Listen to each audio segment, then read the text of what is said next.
The photograph was found in a rotting cedar trunk deep within an abandoned cabin on the edge of the Smoky Hills, a place where fog clings low to the ground and the wind carries the hollow sound of something lost. The trunk had no lock, but time had sealed it shut with resin and dust. When the lid finally cracked open, the smell of mold, pine, and something faintly sweet, like old paper and decay, filled the air. Inside were letters wrapped in a handkerchief, a tarnished wedding ring, and a black-and-white photo. In it, a man stood beside a young woman on a porch that sagged beneath their weight. He wore a dark suit, the kind men wore for funerals or Sunday service. She, a plain cotton dress, white once, now faded to gray. Their faces were hauntingly similar, the same eyes, the same sharp jawline, father and daughter, if you looked closely enough. But beneath the photo's brittle surface, someone had scrawled a date, 1931, and below it, in careful cursive, our wedding day. Locals say the cabin belonged to a man named Elijah Boone, a patriarch of the Smoky Hills who ruled over his land like a feudal lord long after the world outside had moved on. The stories about him were whispered, not told. His family line, they said, was tainted by grief and bound by sin. After his wife, Mary, died suddenly in the winter of 1929, Elijah retreated into the hills with his only daughter, Ruth. The rest of the Boone kin left the valley soon after, some claiming Elijah had gone mad. Others swore he was simply fulfilling the will of God, a God only he seemed to hear. No birth records remain, no graves are marked, just a photograph and a handful of unsent letters tied with a faded ribbon, each one addressed to the same name, Ruth Boone. What happened inside that house after Mary's death has never been told aloud in full, but if you listen to the wind that snakes through the charm, some say you can still hear Ruth's lullabies, soft, trembling, and full of something more than sorrow. But what if Elijah Boone didn't lose his mind at all? What if he believed he was saving his bloodline, even if it meant marrying his own daughter? The Smoky Hills of eastern Tennessee have always carried a kind of hush, not peace, but silence, a silence born of distance, of things left unspoken. Even today, few roads carve deep into those hollows. Back in the 1920s, the world beyond the ridges may as well have been another planet. There were no telephones, no electricity, just the low hum of cicadas and the constant whisper of the wind through pine. People there didn't ask questions. They survived, prayed, and buried their dead close to home. Elijah Boone had been a respected man once. The Boone farm sat high on a ridge, its fields of corn and sorghum spreading like green oceans in summer. He was tall, quiet, and known for his hard hands and fierce sermons. On Sundays, he'd preach to his family beneath the wide oak behind the house. No church, just God and the hills.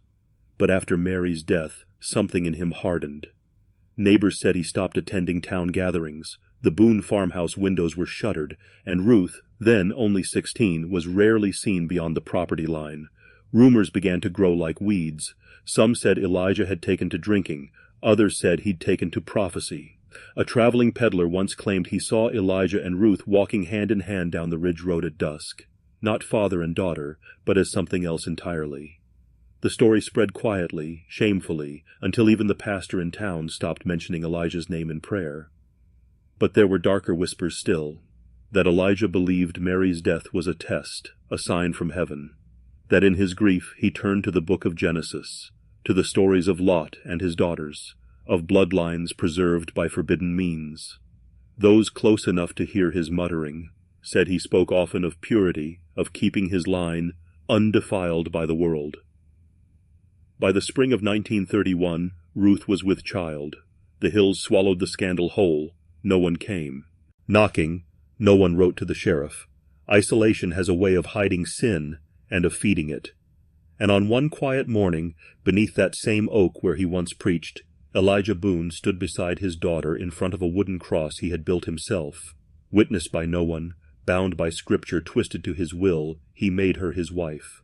But who was the child born of that union, and why did the townsfolk claim the baby was never seen again?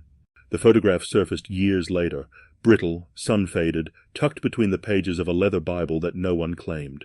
It showed Elijah and Ruth standing on the porch again, this time with a baby in Ruth's arms. The child's face was blurred, either by the movement of a shaking hand, or perhaps a deliberate attempt to obscure it. Still, one thing was clear. The child bore the same unmistakable features. The Boone eyes, pale and wide, and that same sharp line of the jaw. By then, the Boones had become little more than rumor. Their land had overgrown, their fences rotted. Travelers along the ridge road spoke of a baby's cry echoing through the trees long after the house itself had fallen silent. Some claimed Ruth had died during childbirth.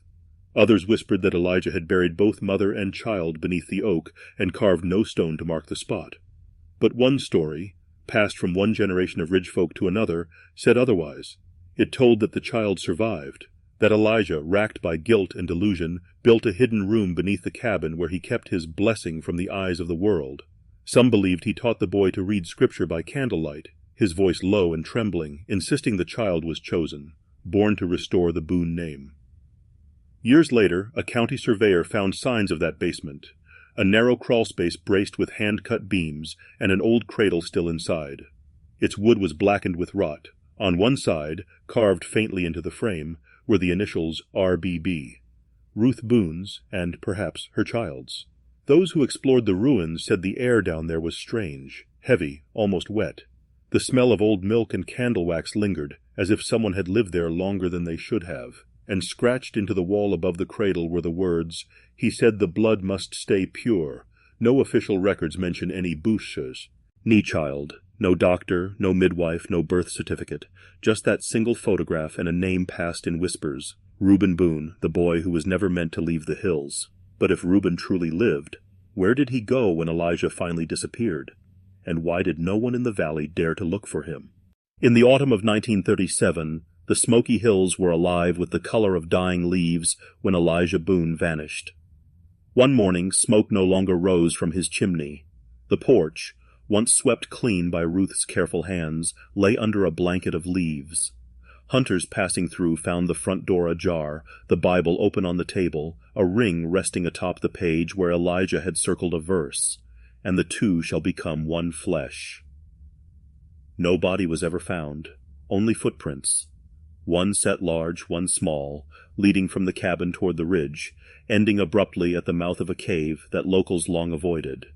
Inside, there were signs of life, burnt matches, a bedroll, and an empty jar that once held preserves.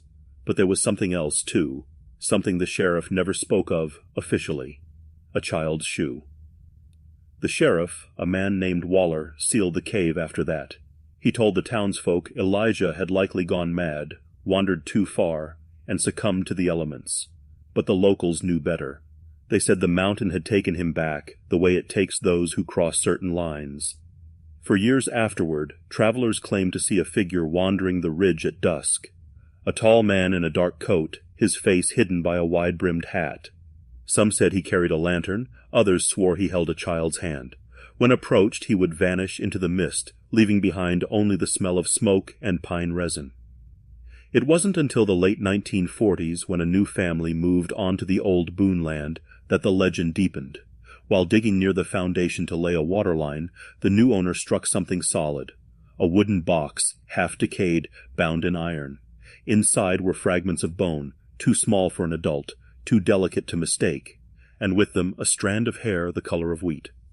Authorities dismissed it as animal remains, but those who remembered Ruth Boone, her golden hair, her soft voix, knew better. Had Elijah buried his daughter, or had he buried someone else entirely? And if he was gone, who was it the travelers kept seeing along the ridge, the man with the lantern and the child who never spoke?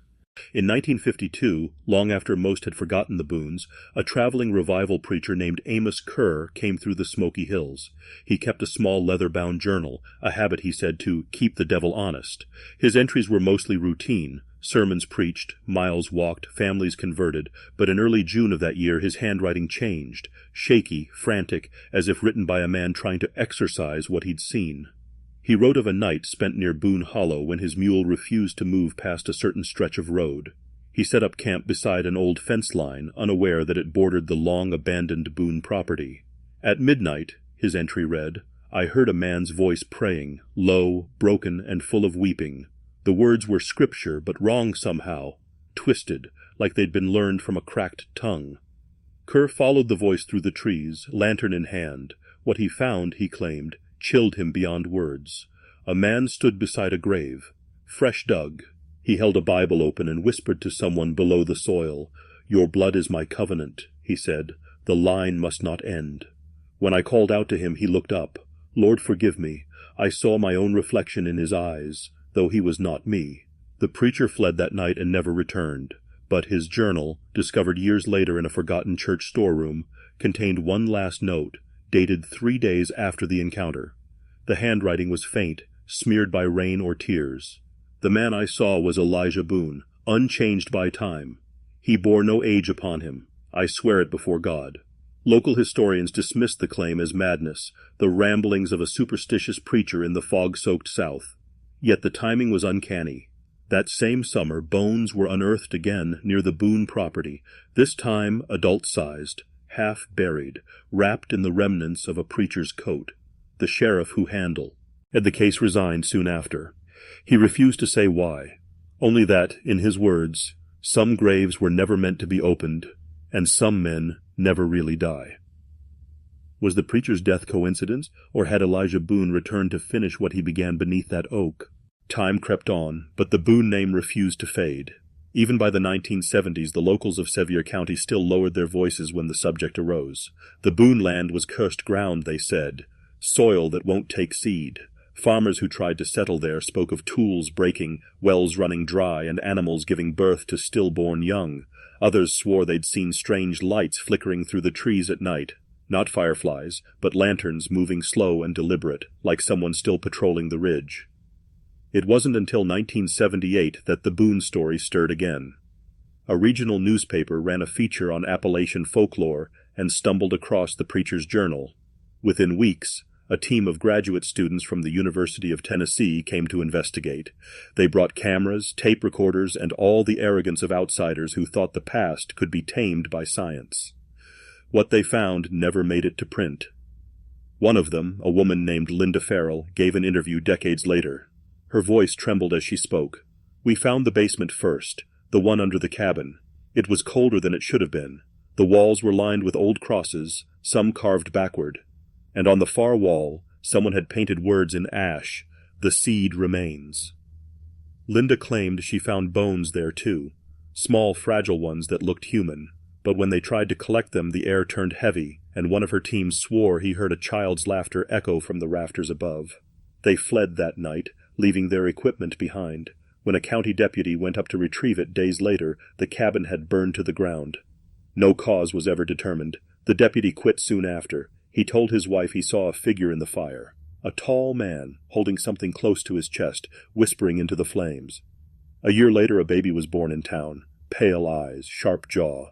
The midwife swore she'd seen that face before in an old photograph her grandmother once showed her, a photo of a man named Elijah Boone.